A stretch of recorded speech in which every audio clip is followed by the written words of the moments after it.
The easiest way to lose belly fat, one device. No, it's not a six-pack ab stimulator or a waist trainer.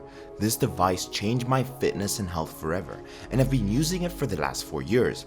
When I started my fitness journey 8 years ago, and I finally figured out the fundamentals to all fat loss, which was calories in versus calories out, I lost 20 pounds of fat, and I achieved this with diet.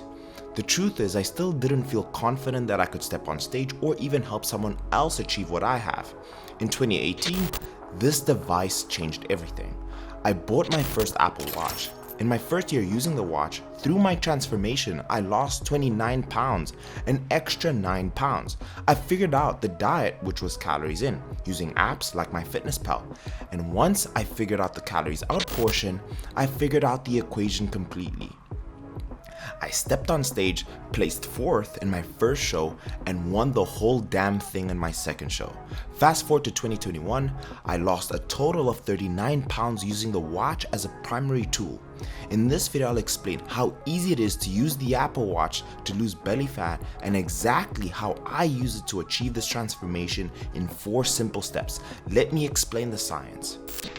But before we dive in, a lot of research and editing goes into making a video like this. Just do me one favor, if you wouldn't mind, gently hit the like button. It'd be greatly appreciated. And if you enjoy this kind of content, subscribe and hit the notification bell if you're new. Let's kick it off.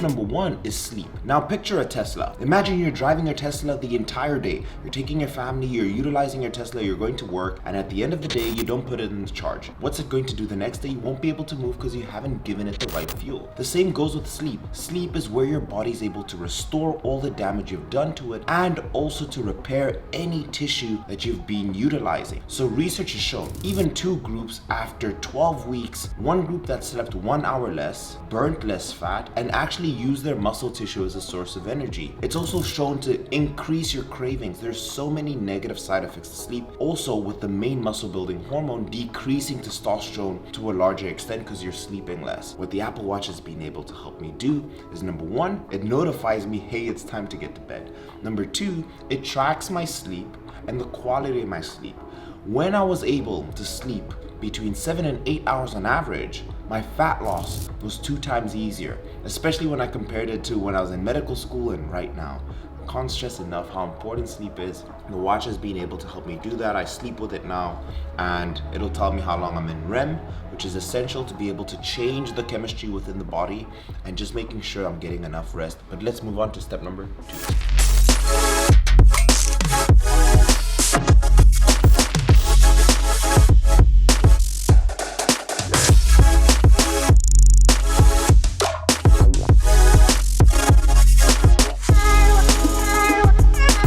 A 2017 study released by the Journal of Nutrition divided 82 overweight men and women into 2 groups for 12 weeks. Both groups were subject to a caloric restricted diet. However, group 2 walked roughly 20 minutes every day. The result? The group that included walking lost an extra 3.5 pounds of fat from the 20 minutes of daily walking. Imagine if they did for 30 or even 40 minutes in a day. This supports why I was always able to drop weight at a faster rate. Research has shown that fat mainly taps into fat stores compared to other forms of cardio. The more I walk, the more fat I burn, especially if I'm in a caloric deficit. The easiest way to increase your rate of weight loss, granted that you're in a caloric deficit, is walking. Before I had the Apple Watch and in medical school, I had no idea how many steps I was getting, but the honest truth is it was between 3K and 4K. When I was able to hit 8,000 steps and increase that to 10,000 and even 15,000, I was able to increase the rate of weight loss, and that's how I was able to lose 39 pounds. I do the exact same thing when I have a client and they want to work with me. I figure out how many steps they're getting in a day, and very likely it's very low. We increase that over time, and that accelerates their rate of weight loss. So what I do with the watch is I make sure, and it gives me consciousness in terms of how many steps I'm getting. So to be able to help you with weight loss, the easiest way is to walk more using your phone. It doesn't have to be an Apple Watch, it can be a Fitbit. Any pedometer will do the trick. That being said, if you're watching this video, it's very likely in your journey you've tried to lose weight, you've just started, or it's been years and you've just never seen any progress. I also understand there's so much noise on YouTube about what to do. Keto, paleo, low carb, high carb, you just have no clue. I believe I am the best person to help you make that transformation. I am here to help. If you're a person who's seeking for peak performance, you're a busy professional, I'm here to help you. I am your person to be able to make the transformation happen. All you need to do is fill out the application in the description down below. We'll jump on a call and we'll figure out what's the best way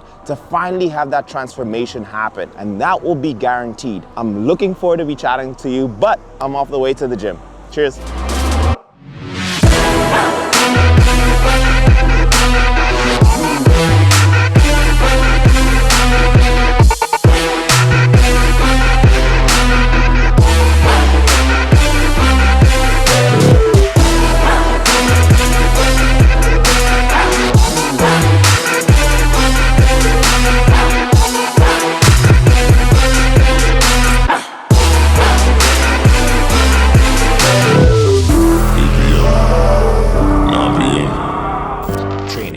Training is the driving force to body recomposition, meaning it's easy to lose fat by using the diet alone, but nearly impossible to build muscle without resistance training.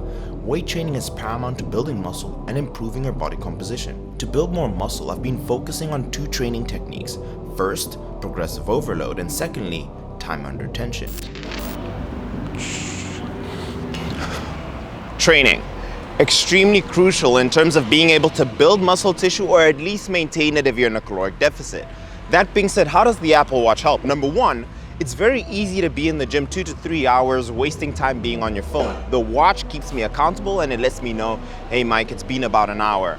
Number two is being able to detect my intensity in the gym, and that's through my heart rate.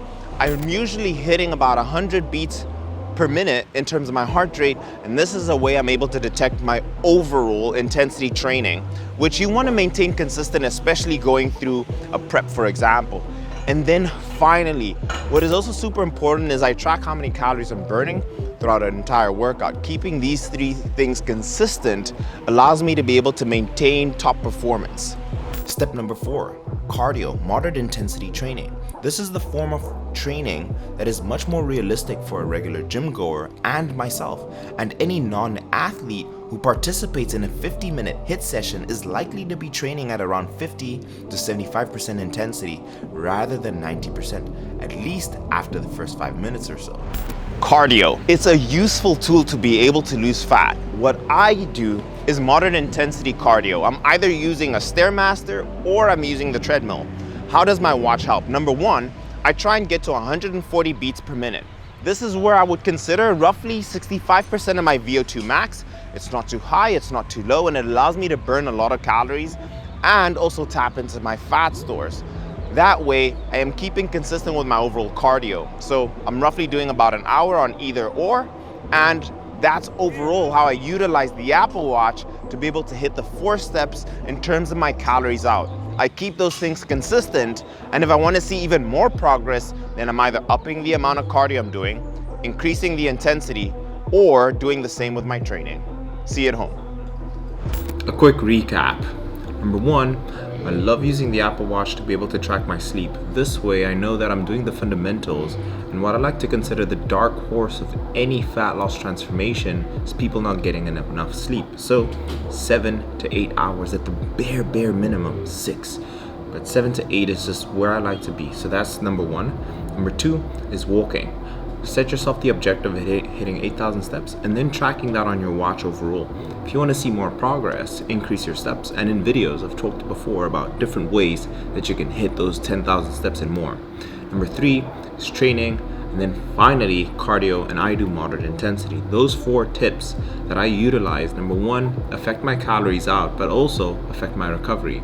I also want to say that the Apple Watch is not the only smartwatch or pedometer that is out there. There's the Garmin, there is the Fitbit, any pedometer in general might not be the most accurate, but it can be inconsistently consistent. As long as that you can track it, and being able to see any changes that you make within your own activity is going to be useful. So any of those watches are great.